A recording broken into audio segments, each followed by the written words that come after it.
Center focus of our model was decided to be the Mount Cook Buttercup, as it is a threading plant in our own backyard.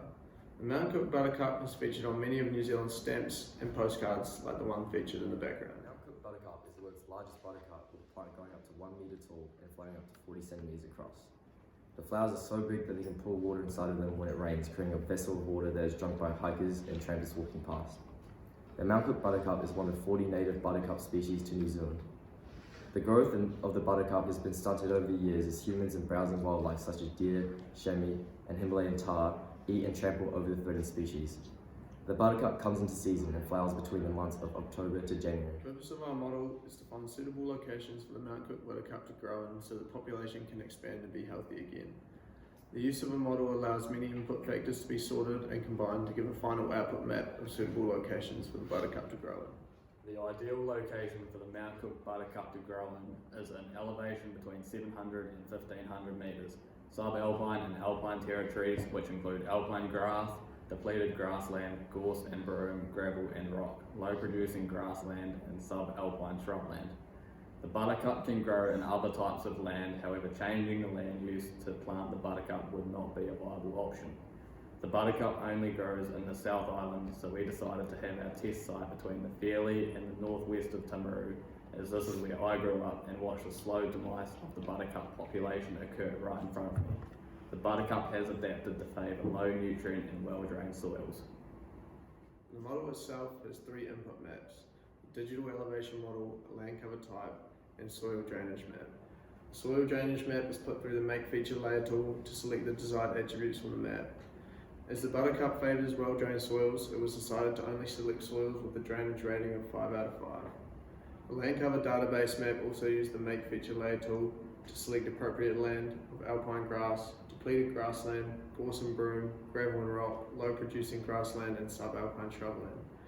The digital elevation model was first reclassified to get the elevations between 700 and 1500 metres, with those elevations being given a value of 1 and all other elevations being given a value of 0.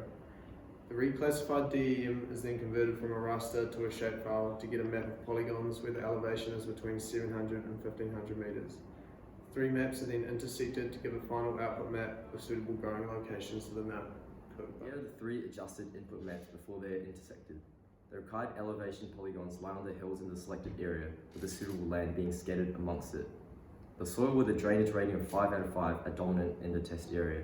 The final output map shows plenty of suitable areas for the Mount Cook Buttercup to grow in the test area selected. Currently, the Mount Cook Buttercup grows in the northwest area of the test site. However, after running the model, it shows conditions are also suitable further east away from the Southern Alps.